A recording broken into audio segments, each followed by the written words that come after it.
tired of our lines crossed. We're wasting time on stuff that doesn't really matter, while wishing for something better. I try to fix. Hi, welcome to my 2021 bullet journal setup spread. I'm trying a different angle here. I'm still trying to figure out if there's a good way to do it with a tripod on the table. Usually I do it behind me, but then you can't see it very well. So yeah, not quite sure about the leg, but let me know what you think about this angle. So yeah, this is my 2021 spread. So I got the inspiration for the 2021 setup spread theme from Mira's journals. She has a couple of 2021 setups because she does her own bullet journal. She does one for her sister, and then she does one for her boyfriend too, I think. So this is from the video that's for her bullet journal, and I will include a link in the description to that video if you want to look at it yourself. So yeah, I kind of used it as inspiration. I did some slightly different spreads for my start of the year setup as well. And then I am working out of my Archer and Olive A5 bullet journal. I used this one last year as well, but since I started partway through the year and wasn't as consistent with my bullet journaling, I still have probably maybe like 2/3 or 3/4 of the journal left. So I'm continuing in this one, and I'll switch over partway through the year once I get through this one. But yeah, I really liked how colorful and also simple her setup was.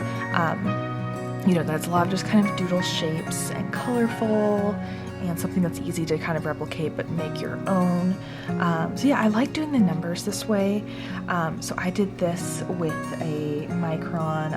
I used the 005 and the 02, I believe, and I went over each of the numbers twice with each pen to get that look. And then these are, I use my mild liners for all the shapes throughout the month. You can see February I kind of switched up. I was going to use this yellow, and then I realized it was like really pale highlighter yellow and I couldn't see the letters, so I switched it. So that's why February looks different than July. They are the same pink, but there's the underneath color in February. Yeah, so I did the monthlies, which I didn't find too bad. I usually hate doing monthlies, and you will see I didn't do a future log because I don't really use them, and also I just hate writing out the numbers again and everything. So yeah, I try and do as little calendar stuff as possible usually, just because it drives me crazy doing all the numbers. I'm always worried I'm going to mess up, but I like the way that it looked on this one, and it wasn't too bad to do. And then the lettering, I tried to follow the way that she did it. So the M's are kind of different. The March one I'm not so sure about. I do like how May came out though. Alright, and then the next spread I haven't filled out yet, but I have a goals page. I believe she did have this one in her original video, but I think she had 4 spots. I switched to just 2, so I have some personal and I have some social. I do also still use my passion planner, so I'll be doing some more goal setting in that, since that is more formatted for goal setting with the mind maps and stuff. And then on the opposite side, this one is a spread that I came up with myself. This was not from the original video, but I have a YouTube tracker here just to track progress towards making goals with subscribers and then number of minutes watched for 2 channels, both the channel you're watching right now, and then I do want to set up a gaming video channel as well this year, so that's to track that. And then I just take kind of like a thermometer style. I have the 2 subscriber ones, so I'll have the same subscriber and minutes goals for both. I put the 2 subscriber ones next to each other and then the 2 minutes ones next to each other, so the goals on each side are for the outer and then inner. Okay, and then the last one, this one was the when you try your best but you don't succeed kind of spread. I do like how it came out, but there were some technical difficulties with this one. For one thing, as you'll see, I wrote 2020 and I didn't even realize that until I finished the entire spread. So maybe at some point I'll cut out scrap paper or something and cover that up and fix it, but I really didn't want to deal with it when I made the spread.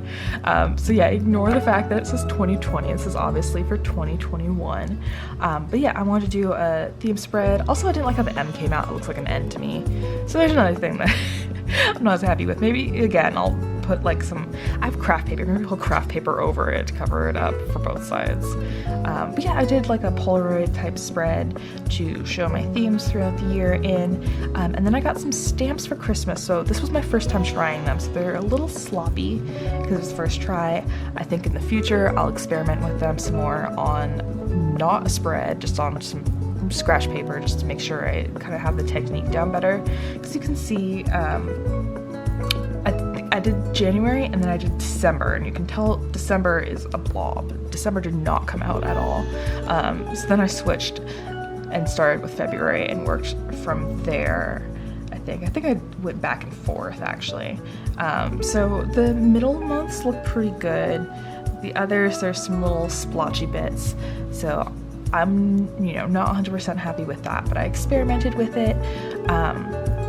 Again, I was just using the Micron Pigma, whatever you call them, pens for pretty much everything on this spread. And then just to give it a little bit more texture, I went in with my gray mild liner and I did some little dots to kind of give it that Polaroid texture. Since they're not like flat glossy, they have a little bit of like texture to them. So that was kind of what I was going for with that.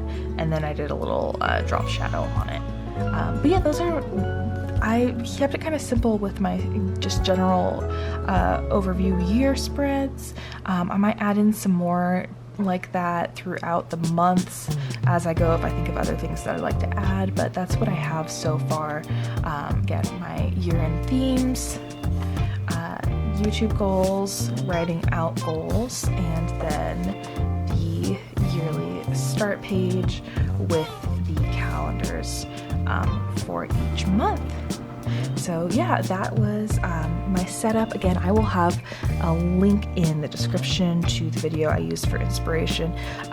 The creator of this theme, Mira's Journal, she had some different spreads in there too that you might find more useful for you. For me personally, it wasn't really something that I cared about tracking or felt that I was used as much, so I kind of deviated from some of her spreads after the initial one. But yeah, check it out if you want to see what she did and see if there's spreads that might be more useful for you than the ones that I have created. But yeah, that is my 2021 setup. For my January theme, I am kind of attempting Amanda Rachley's Origami Cranes theme with that. I've discovered that I really hate drawing origami cranes, and I feel like I'm not very good at it, so I'm doing a little bit less origami cranes than she had, but that's what I will be doing for my January video. But if you enjoyed this, like and leave me a comment, subscribe, and I'm really going to be trying to work on bullet journaling more consistently in 2021, because 2020 was kind of hit or miss. I'm still going through and editing all the videos that I did take, just in case anyone wants to watch them and get ideas for themes and spreads to use in 2021. So yeah, thanks for watching. Bye.